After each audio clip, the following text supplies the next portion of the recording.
तो वीडियो शुरू करने से पहले मैं एक बात क्लियर कर दूं, मेरे इस वीडियो के अंदर कोई भी टिप रिकमेंडेशन नहीं होगी। हम चार्ट के ऊपर एनालिसिस करेंगे। तो चलते हैं अपने चार्ट के ऊपर। ये है सर हमारे सामने निफ्टी का चार्ट।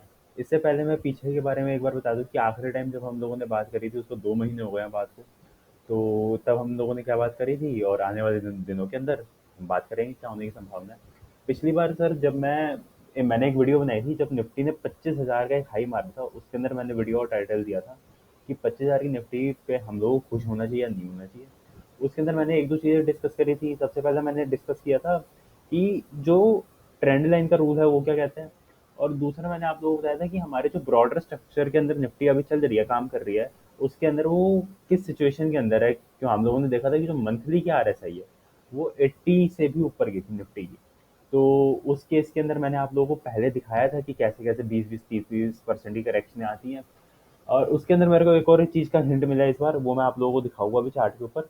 बाकी हम पीछे का आप लोगों को थोड़ा सा रिवाइज कराना जरूरी है कि हम लोगों ने क्या बात करी थी, और हम आगे की बात अब शुरू कर रहे हैं। पिछली बार जो मैंने आप लोगों को निफ्टी का 25,000 का लेवल था और 80 to 83 की आरएसआई थी, तो हम उसी से शुरू करते हैं कि क्या सीन है उसका। एक मिनट। ये आ गया सर मंथली चार्ट हमारा निफ्टी का। अब देखो इसमें आरएसआई हो गया 74, 75 के आसपास की आरएसआई है, और ये एक कैंडल अभी लाल बनी है। ये क्या हुआ है पहले हम लोग देखते हैं। अब आप लोग ध्यान से देखना, पिछली बार जो मैंने वीडियो बनाई थी वो यहाँ पे था 1 अगस्त के आसपास। तब भी सर निफ्टी का लेवल 25,000 था, और आज भी निफ्टी का लेवल जो है वो 25,000 के आसपास है। पूरा वही है जो तब की क्लोज था ना, वो अभी क्लोज है। इस बीच में क्या हुआ कि एक बार ऊपर चला गया और एक बार नीचे आ गया। जब हमने तब बात करी थी 25,000 के आसपास, तो हम लोगों ने देखा था कि दो तीन खबरें लग गई थी। एक जापान की न्यूज़ लग गई थी, कैरी ट्रेड अनवाइंड हुआ था वहाँ पे, और दो तीन चीज़ें और लगी थी, यूएसए का रिसेशन, ये वो चलते रहते, ईरान इसराइल की वॉर वगैरह। उस चक्कर में अभी भी नीचे आ गए हम लोग। तो वहाँ पे हम लोगों ने देखा था कि हमारे जो मंथली का लेवल था निफ्टी का उस वक्त 23,900 के आसपास था।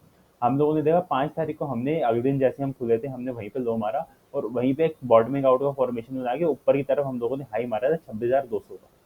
वहां से एक अच्छी खासी हमें रैली मिली। उस रैली के बाद निफ्टी दोबारा थोड़ा भारीपन दिखाया उसने, और एक बार दोबारा नीचे की तरफ आ गई। अब आने वाले दिनों के अंदर क्या संभावना है। अब जो हमने पिछली बार बात करी थी कि जब भी ऐसे आरएसआई ओवरबॉट हो जाती है तो वहां पे एक फॉल आता है, और उस फॉल का, या फॉल नहीं बोलना चाहिए, उस करेक्शन का साइज अबव एवरेज होता है जब भी 80 के ऊपर की आरएसआई होती है मंथली के ऊपर। अब ये जो फॉल आना शुरू हुआ है पिछले ये एक हफ्ते से, अक्टूबर की स्टार्टिंग से, हमें अब देखो क्या देखना है कि ये जो फॉल आ रहा है ये किस टाइप का आ रहा है। क्या ये पीछे एक नॉर्मल चाल की एक करेक्शन है, या फिर जो मैंने आप लोगों को बताया था कि कोई बड़ी चाल की नीचे की कोई बड़ी चाल। देखो मैं आप लोगों को एक और बात क्लियर करूँ तो कोई वैसे क्रैश क्रूश वाली बात नहीं है, कोई मतलब 20% वाली करेक्शन भी नहीं लग रही मेरे को अभी। लेकिन कोई एक ऐसा एरिया तो नहीं बन रहा मार्केट का जो आने वाले 4-5 महीने ना कटे, जो आने वाले एरिया मतलब टॉप जो आने वाले हो सकता है 1 साल ना कटे। मतलब मार्केटें जो है टाइम वाइज करेक्शन में चली जाए। टाइम वाइज करेक्शन का क्यों मैं यूज कर रहा हूँ इस बार, क्योंकि इस बार ना आप लोगों को, जो मैंने आप लोगों को बात बताई कि हाँ 2 महीने पहले 25,000 पे थे, 2 महीने बाद भी हम लोग 25,000 पे ही हैं। और आर एस आई देखो, जो 82 की आर एस आई थी वो 10 पॉइंट नीचे आ गई। ये क्या हुआ है, इसके अंदर जो है जो भारीपन था वो तो कम हो गया, लेकिन भाव नहीं टूटे। तो ये तो टाइम वाइज करेक्शन होती है। और मैंने एक ट्वीट भी डाला था कि अगर मार्केट को लोगों को निकालना है और नीचे नहीं गिरना, नीचे गिर ही जाता है तो लोग ले लेंगे। तो मार्केट क्या करती है कि एक बार ऊपर चल पड़ती है और ऊपर से नीचे आ जाती है तेजी से, तो लोग वैसे बाहर हो जाते हैं। तो भारीपन निकालने के दो तीन तरीके होते हैं, उसके अंदर मार्केट जो है ये टाइम वाइज करेक्शन चुन रही है, जहां तक अभी तक लग रहा है मेरे को। अब हम लोगों को ये देखना है कि ये जो करेक्शन है वो शुरू, जो करेक्शन का साइज है वो कितना हो सकता है, और ये करेक्शन कौन सी चाल की है। क्या ये करेक्शन इस चाल की है जो नीचे 15,000 से हम लोग चले हैं, ये जो इधर से जून 2022 से चले हैं। अब इस चाल के अंदर भी देखो, ऊपर चलना शुरू हुआ, बीच में झटके मार मार के नीचे आ रहा था, नीचे आया झटका मारा, ऊपर गया झटका मारा। अब हम लोगों को क्या देखना है कि ये जो झटका मारा है इसने, ये नॉर्मल है इस चाल का। जैसे ये यहाँ से चल गया निफ्टी जो 4 तारीख से, 4 जून से, इलेक्शन के लो से, ये जो करेक्शन है वो इस ये वाले चाल की करेक्शन है। मतलब ये जो उतारना शुरू किया वो इस चाल की करेक्शन है, या सर ये इस पूरे चाल की करेक्शन के अंदर कन्वर्ट हो सकता है आने वाले दिनों के अंदर। संभावनाएं देखो इस बार दोनों है संभावनाएं। सबसे पहले मैं बता दूं, बड़ी वाली के अंदर कन्वर्ट होने की क्यों है संभावना।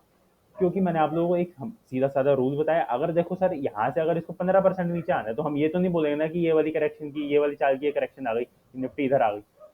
तो मतलब क्या होगा कि जो करेक्शन यहाँ से शुरू होगी वो शुरू होगी सर इस पूरे साल की। अगर ज्यादा नीचे आता है 10%, 15%, मतलब यहाँ से 23,000 भी कट जाता है, 21,000 आ जाती है, तो वो जो करेक्शन होगी 15,000 जो जो हजार से जो ये इसने 26,000 मारा है और नीचे अगर 21,000 के आसपास आती है तो इस पूरी चाल की करेक्शन होगी।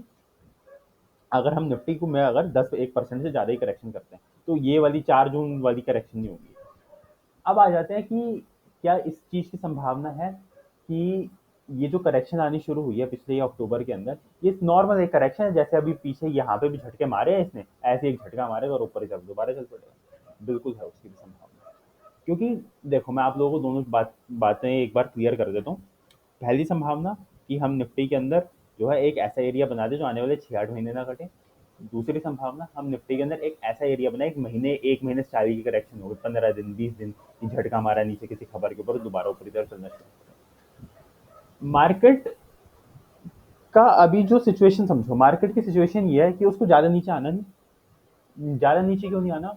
क्योंकि पीछे कोविड से लेके और पिछले 4 सालों के अंदर मार्केटों के अंदर सर गंदी से गंदी खबरें लगी हैं। सबसे पहले कोविड आ गया, और कोविड से पहले अगर पता नहीं किसी को याद होगा नहीं होगा, ईरान वगैरह की वॉर भी हुई थी। अगर आप गूगल जा करके देखोगे ना तो जनवरी 2020 के अंदर, वहां से लेके सर आप देख लेना 4 साल हो गए आपको फाइनेंशियल मार्केट के अंदर या इन जनरल भी कोई भी एक अच्छी खबर नहीं मिलेगी। मतलब पिछले 4 साल से कोई ना कोई मर ही रहा। पहले 2 साल तो कोविड कोविड कोविड चलता रहा। फिर उसके बाद हम लोगों ने देखा कि एक बार कोविड जैसे निकला, उसके बाद हमारी इलेक्शन की बात आनी शुरू हो गई। इलेक्शन के अंदर हम लोगों ने देखा कि अपना बीजेपी फुल मेजोरिटी में नहीं आई। उसके बाद हम लोगों ने देखा कि बजट के अंदर जो है कैपिटल गेन लग गया, और यूएसए का कलेश तो चल ही रहा है। इस बीच पीछे अपना इलेक्शन से पहले इंटरेस्ट रेट, बीच में उससे पहले कोविड था, मतलब पहले कोविड आया 1-2 साल, फिर उसके बाद यूएसए के इंटरेस्ट रेट वगैरह बढ़ते रहे, हमारे यहाँ पे भी इंटरेस्ट रेट वगैरह बढ़ते रहे, और अब इसके बाद जो है कभी कैपिटल गेन बढ़ गया। मतलब गंदी खबरें। अब इस गंदी खबरों के अंदर क्या था कि लोग माल ले नहीं पाए और मार्केट चलती रही। अब ऐसे वाले केसेस के अंदर क्या होता है कि मार्केट को जो है वो ज़्यादा नीचे का मौका लोगों को देना नहीं होता, और अगर एक बार अगर ज़्यादा नीचे आ गई तो फिर ऊपर जाने में दिक्कत आएगी मार्केट को, क्योंकि फिर लोग छोड़ जाएंगे। क्योंकि छूटे तो पड़े हैं, लोग भरे तो बैठे हैं अंदर से, आधे ज़्यादा दुनिया कैश में बैठी हुई है। तो ऐसे वाले केसेस के अंदर क्या करती है मार्केट, जो है वो टाइम वाइज करेक्शन को चुन लेती है। मतलब ज़्यादा नीचे भी ना जाए, ज़्यादा ऊपर भी ना जाए। इसको एक तरह से हम लोग बोलते हैं कॉम्प्लेक्स कॉम्प्लेक्स करेक्शन। मतलब ऊपर के हाई भी कटें, नीचे के लो भी कटें, और मार्केट करेक्शन भी कर लें। मैं दिखाऊंगा अभी एक आधा एग्जांपल आप लोगों को कैसे करते हैं। और अब जो ये इसने करेक्शन शुरू करी है, अब हम अपने पुराने वाले टॉपिक के ऊपर वापस आ जाते हैं। जो इसने अभी करेक्शन शुरू करी है, किस चाल की करेक्शन है? पैटर्न इसने नीचे के तो बनाए हैं, मतलब नो डाउट, और पीछे आरएसआई भी हमें सपोर्ट कर रही है। कभी कभी क्या होता है कि जरूरी नहीं कोई एक चीज ओवरबॉट है और नीचे उतरनी वो शुरू है, हल्की होनी शुरू है तो ओवर सोल्ड वो हो। मतलब ऐसे आप समझो कि मान लो कोई भी एक स्टॉक है, कोई एक प्राइस है, उसका उसकी जो आरएसआई 80 के आसपास है, मतलब भारी है, या 90 के आसपास है, भारी है। अब अगर वो करेक्शन के अंदर आता है तो जरूरी है कि वो 20 के आरएसआई पे आएगा दोबारा? मतलब आप सोचो एक बार, मतलब कोई एक चाल चल रही है, नीचे से आरएसआई भी चल रही है, कोई चीज ओवरबोट, मतलब कोई चीज अच्छी है, स्ट्रेंथ है उसके अंदर, जरूरी है अगर उसको हल्का होना तो वीकनेस की तरफ जाएगी वो? ऐसा जरूरी नहीं, ऐसा भी तो हो सकता है कि बीच में से ही पलट जाए। ऐसा हो सकता है ना कि मतलब 80 की आ रहे सही है तो 50 पे आ जाए, 50 पे रुक जाए, फिर उसके बाद दोबारा ऊपर चलनी शुरू हो जाए, या 80 की आ रहे सही 70 पे आ जाता है, 70 के बाद दोबारा ऊपर चलनी शुरू हो जाए। तो दूसरा केस सर हमारा ये है। पहला केस हमारा क्या है कि यहाँ से मार्केटें जो है 20-1% की करेक्शन करे, उसकी संभावना अभी नहीं लग रही है, क्योंकि उसके अंदर हमें इंडिया स्पेसिफिक कुछ नहीं चाहिए, हम फिर पूरा वर्ल्ड गिरेगा सर। मतलब हमारे अकेले के अंदर कोई दिक्कतें थोड़ी है, इंडिया स्पेसिफिक के अंदर कुछ नहीं होगा। पूरे वर्ल्ड के अंदर अगर कोई दिक्कत आएगी फिर तो वो सब करेगा, और टाइम टू टाइम हम लोग देखेंगे। उसके लिए लेवल होते हैं, उसका लेवल भी बता दूंगा मैं कि अगर ये लेवल कटा तो हमें थोड़ा कॉशियस हो जाना है कि हाँ भाई ये कुछ बड़े टाइम फ्रेम का कर रहा है, मतलब 3-6 महीने, 8 महीने, 1 साल वाली करेक्शन के अंदर घुस रहे हैं। और अगर वो दूसरे वाला सीन है तो बस चलता रहेगा, फिर सर ऐसे झटके मारता रहेगा, ऊपर नीचे चलता रहेगा, फिर 30,000 भी होगी, 35 भी होगी, ऐसे चलता रहेगा फिर तो मामला। तो दो केस हमारे सामने बने। पहला केस बड़ी करेक्शन प्राइस वाइज नहीं होगी, टाइम वाइज होगी। टाइम वाइज क्या होगा, 6-8 महीने, 1 साल। और छोटी करेक्शन 15 दिन, 20 दिन, 1 महीना, जैसे पीछे 1.5-2 साल से चलता आ रहा है, झटका मारते ऊपर चलता रहता है, झटका मारते ऊपर चलता रहता है। मेरा अभी तक व्यू क्या बन रहा है, मेरा व्यू जो बन रहा है अभी तक चार्ट देख के सर, लेवल ध्यान से सुनना, जब तक निफ्टी 24,400 के ऊपर है, मतलब यहाँ से 500 पॉइंट होंगे कुल, जब तक निफ्टी 24,400 के ऊपर है, हम लोग बड़ी टाइम वाइज करेक्शन के अंदर नहीं जा रहे। ठीक है, अब अगर उस एरिया को पहले काटने देते हैं, 24,400 का एरिया, जैसे पिछली बार मैंने आप लोगों को 23,900 का एरिया बताया था, इस बार मैं आप लोगों को एरिया बता रहा हूँ जो ये करेक्शन ऊपर से शुरू हुई है, ये जो करेक्शन शुरू हुई है अक्टूबर 1 तारीख से 26,200 से, इसका जो मैक्सिमम एरिया है सर वो है 24,400 के आसपास का। अगर ये एरिया संभल जाते हैं निफ्टी के अंदर, तो हम बड़ी प्राइस वाइज करेक्शन में तो वैसे ही नहीं जा रहे, बड़ी टाइम वाइज करेक्शन में भी नहीं जा रहे, निफ्टी इधर ही काम वाम करा के ऊपर की तरफ ले जाएगी। दूसरा केस, अब हमें हिंट कैसे मिलेगा कि ये ऊपर की तरफ निकाल रहा है? पहला केस तो हम मान के नहीं चल रहे, वो तो 24,400 कटेगा तो दोबारा वीडियो बना देंगे, क्या दिक्कत है। दूसरा केस सर हमारा ये आ रहा है कि इधर से अगर ऊपर की तरफ चलना शुरू कर दे तो उसका पहला हिंट क्या होगा? तो उसके लिए हमें देखना है पैटर्न। अगर हम ये मानते हैं कि ये जो करेक्शन शुरू हुई है वो इस चाल की करेक्शन है, तो उसके अंदर हम लोगों को क्या देखना है? हम आ जाते हैं 1 घंटे के चार्ट के ऊपर निफ्टी के। ये आ गया सर 1 घंटे का चार्ट। इसके अंदर हम लोगों को क्या दिख रहा है? ये एक सीधी चाल आई, उसके बाद एक ये करेक्शन करी इसने, ये जो ऊपर गया ना सर, इस करेक्शन का ही पार्ट है। वो अगर मैं समझाने बैठ गया ना, देखो 10 मिनट वैसे ही हो गए हैं, तो वीडियो बहुत लंबी हो जाएगी और स्टॉक्स भी हम डिस्कस नहीं कर पाएंगे। तो अभी हम मोटा मोटा देख लेते हैं लेवल्स। टू लेवल्स हम लोग बात करेंगे। जब तक निफ्टी इस एरिया के ऊपर है 24,800, तब तक सर हम 24,400 भी नहीं जा रहे हैं। 24,400 के नीचे एक बार बड़े टाइम फ्रेम की टाइम वाइज करेक्शन के अंदर घुसने की संभावना हो जाएगी निफ्टी की। ऊपर की तरफ जैसे ही निफ्टी ये एरिया काटना शुरू करेगी, ये सबसे मेजर कंफर्मेशन आएगी 25,500 के ऊपर, जैसे ही सस्टेन करना शुरू कर देगी तो पहली कंफर्मेशन आएगी सर ये एक बार ऊपर की हाई के पास जाएगा, या हाई को ऊपर की तरफ काटेगा। और छोटी कंफर्मेशन आएगी 300। तो मतलब अब आने वाले दिनों के अंदर हम लोगों को क्या देखना है कि निफ्टी जो है 25,300 से 25,500 के ऊपर टिकाना शुरू करती है या नहीं करती है, और नीचे की तरफ 23,800 पहली सपोर्ट है, और उसके बाद जो है 24,400 के आसपास दूसरी सपोर्ट, मतलब सॉरी, ये 24,800 के पास पहली सपोर्ट होगी, और 24,400 मतलब ये 400 पॉइंट नीचे की तरफ है, और ऊपर की तरफ भी अगर हम लोग देखें तो 500 पॉइंट के आसपास है। जब तक निफ्टी इस रेंज के अंदर है तब तक सर एक बार साइड होके बैठना, जो भी ऊपर की तरफ का उछाल बाउंस की कैटेगरी में रहेगा, नीचे तरफ काटेगा तब की तब देखेंगे।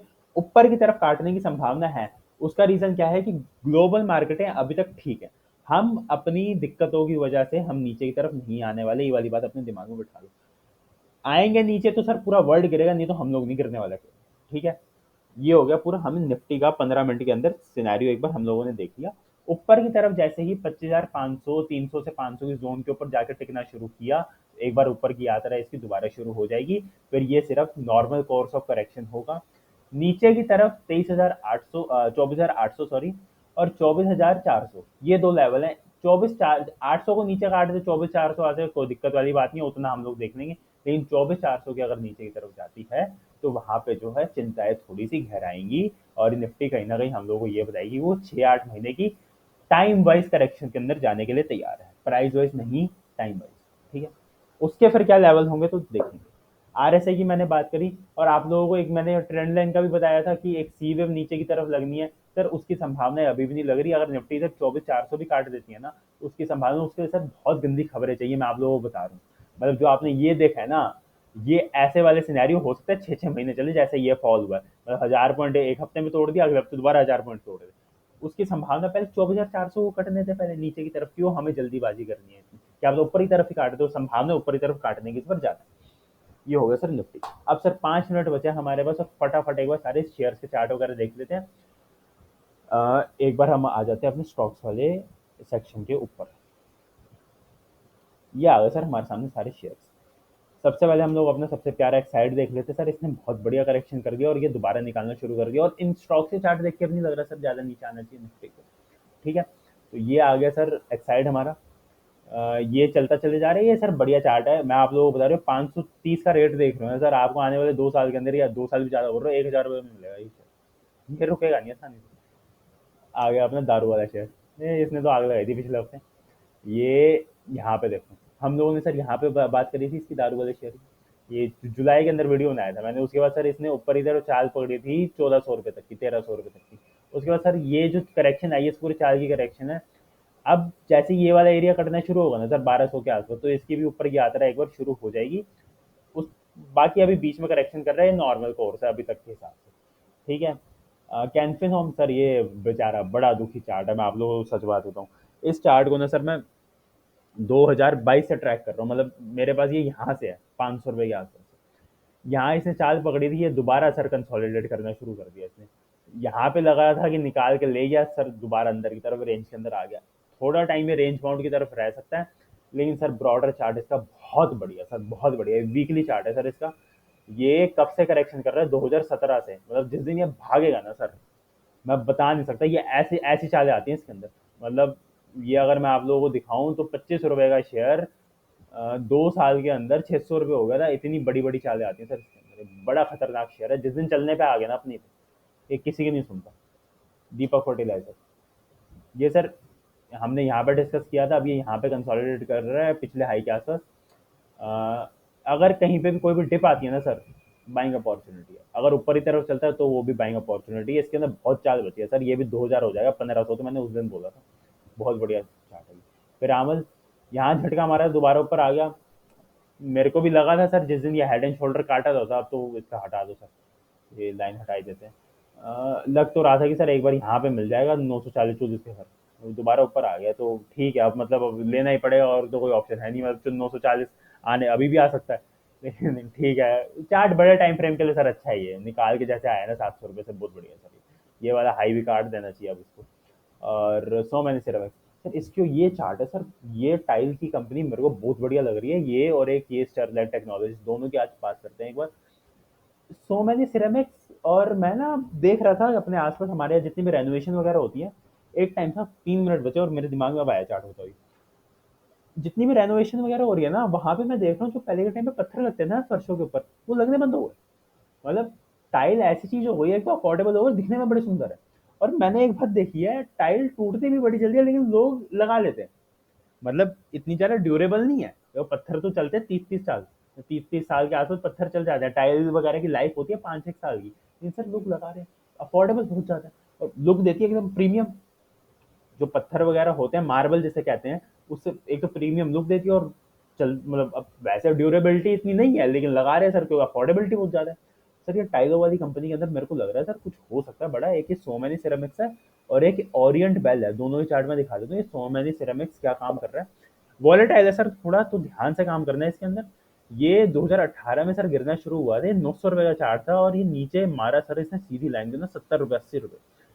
तो यार कंपनी तो बहुत बढ़िया है, ये फाइनेंशियल्स इतने अच्छे हैं ना सर, मैं इसमें बता नहीं सकता। तो सर ये पूरी रिकवर हुई, और हाई मारा इसने वही ये पुराने वाले हाई के आसपास, और ये पुराने वाले हाई के आसपास से करेक्शन कर रहे हैं, कंसोलिडेशन चल रही है पूरी फर्स्ट क्लास।